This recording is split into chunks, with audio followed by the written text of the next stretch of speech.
ලක්ෂ එකහමාරකට අඩුවෙන් ගන්න පුළුවන් මේ දවස්වල ට්‍රෙන්ඩින් කොල්ලෝ කෙල්ලෝ හැමෝම කැමති ලැප්ටොප් එක. ඉතින් අද අපි අන්බොක්ස් කරන්න ගෙනල්ලා තියෙන්නේ Asus VivoBook 14 and 15 inch laptop දෙකක්.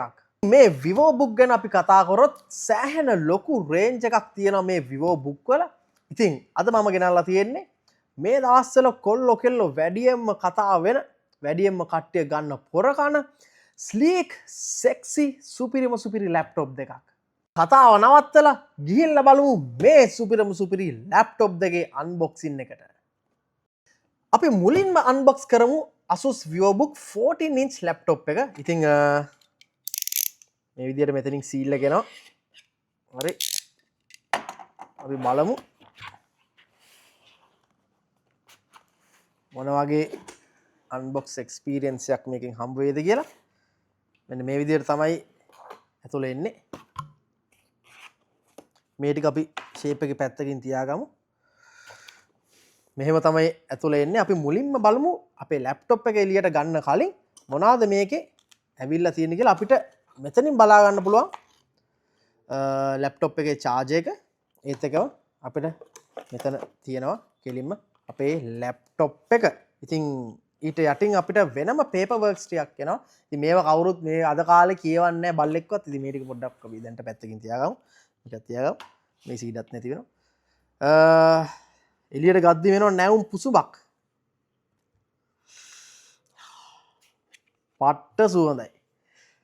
වෙන්න තියෙනවා අපේ Asus VivoBook ලැප්ටොප් එක. ඉතින් ඕගොල්ලන්ට බලා ගන්න පුළුවන් මේ 14 inch screen එකක් තියෙන මේ ලැප්ටොප් එක කොච්චර හුරු බුහුරද කියලා. මේ ලැප්ටොප් එක ගොඩක් බරින් අඩුයි. පැය 3-4ක් වුණත් මේක තනි අතින් තියාගෙන අපේ වැඩක් කරගන්න පුළුවන්. ඒත් එක්කම මේක සාමාන්‍ය පොතක බරක් වගේ තමයි තියෙන්නේ. අපිට කොහේ හරි මේක අරන් යද්දි ලොකුවට බරක් දැනෙන්නෙම නැහැ. ඒත් එක්කම මම මේකේ දැකපු සුපිරි ෆීචර් එකක් තමයි මේකේ නම්බර් පෑඩ් එක එන්නේ ටච් පෑඩ් එක. සාමාන්‍යයෙන් හයි එන්ඩ් ලැප් වල තමයි මම මේ ෆීචර් එක දැකලා තිබ්බේ. මේ ලැප්ටොප් එකේ performance ගැන අපි කතා කරද්දී ඉතින් මේකේ එන්නේ Intel Core 5 processor එකක්. ඒත් එක්කම 8GB DDR4 RAM එකක් මේ ලැප්ටොප් එකට ඇවිල්ලා තියෙනවා. ඒත් එක්කම 256GB SSD එකක් මේ ලැප්ටොප් එකට ඇවිල්ලා තියෙනවා. processor එක ගැන අපි තව දුරටත් කතා කරනවා. ඉතින් මේක එන්නේ Core series processor එකක්. ඔයගොල්ලෝ දන්නව ඇති. ඉස්සර වගේ i3, i5, i7, i9 කියලා දැන් එන්නේ නැහැ. ඒක ඔයගොල්ලෝගේ පරණ series එක තමයි ඒක. ඉතින් දැන් අලුතෙන් එන්නේ Core series එක. ඔයගොල්ලෝ ආපහු ලැප්ටොප් එකක් අලුතෙන් ගන්න හිතනවා නම් ඔයගොල්ලෝ කවදාවත් ඉල්ලන්න එපා i7 එකක් දෙන්න i5 එකක් දෙන්න කියලා. ඔයගොල්ලෝ පුළුවන් තරම් අලුත්ම සීරීස් එකට යන්න බලන්න. ඒ කියන්නේ Core සීරීස් එකට ඔයගොල්ලෝ අනිවාර්යයෙන්ම යන්න බලන්න. ඒකේ performance එක තවත් වැඩි. දැන් අපි unbox කරලා බලමු ටිකක් size එකෙන් ලොකු VivoBook 15 inch ලැප්ටොප් එක. බලමු මේකත් මේ විදිහට unbox කරගමු.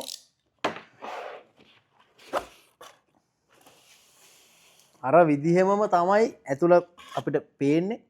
ඉතින් ලැප්ටොප් එක තියෙනවා මේ පැත්තෙත් කලින් වගේම charger එක තමයි මෙතන එන්නේ. ඉතින් අපි ලැප්ටොප් එක පොඩ්ඩක් එළියට අරගෙන බලමු. ඉතින් අතට ගත්ත ගාමම තේරෙනවා මේක කලින් එකට වඩා පොඩ්ඩක් බරින් වැඩි කියලා.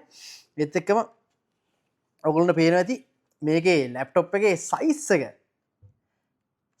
කලින් එකට වඩා අනිවාර්යයෙන්ම වැඩි. මොකද මේකේ ඉන්නේ 15.6 display එකක්. ඉතින් මේ ටික පොඩ්ඩක් shape එකේ පැත්තකින් අපි තියාගමු. වෙන්න මේ විදිහට තමයි මේකේ ඇතුළේ ඕගොල්ලන්ට බලා ගන්න පුළුවන් වෙන්නේ.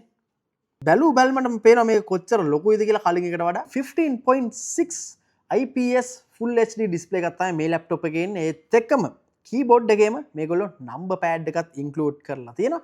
sleek design එක ඒ විදිහටම මේ ලැප්ටොප් එකේ තියෙනවා. performance ගැන අපි කතා කරලා ඉතින් මේකේ Ryzen 5 7000 series processor එකක් තමයි මේක ඇවිල්ලා තියෙන්නේ. ඒත් එක්කම 8GB DDR5 RAM එකක් මේක include වෙනවා. ඒත් එක්කම 512GB SSD එකක් තමයි මේ ලැප්ටොප් එකට ඇවිල්ලා තියෙන්නේ. ඕගොල්ලන්ට දැන් පේනවා ඇති මේ ලැප්ටොප් දෙක අතර තියෙන වෙනස. ඉතින් මේ ලැප්ටොප් දෙකම එක පාටවල් වලින් එනවා. රතු පාට එන්නේ නැහැ. නිල් පාට එනවා, කළු පාට එනවා, සිල්වර් පාට එනවා. දම් පාට එන්නේ නැද්ද කොහෙද? කොහමද එක පාටවල් වලින් එනවා.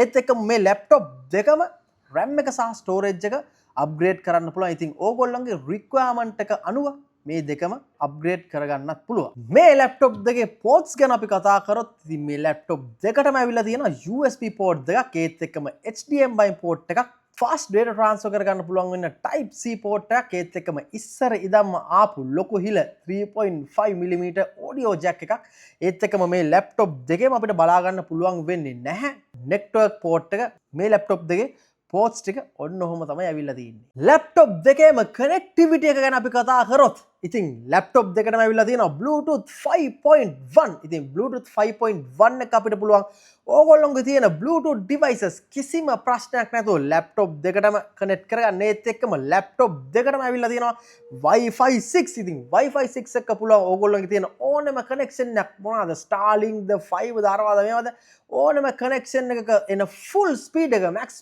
speed එක කිසිම ප්‍රශ්නයක් නැතුව අත්විඳින්න.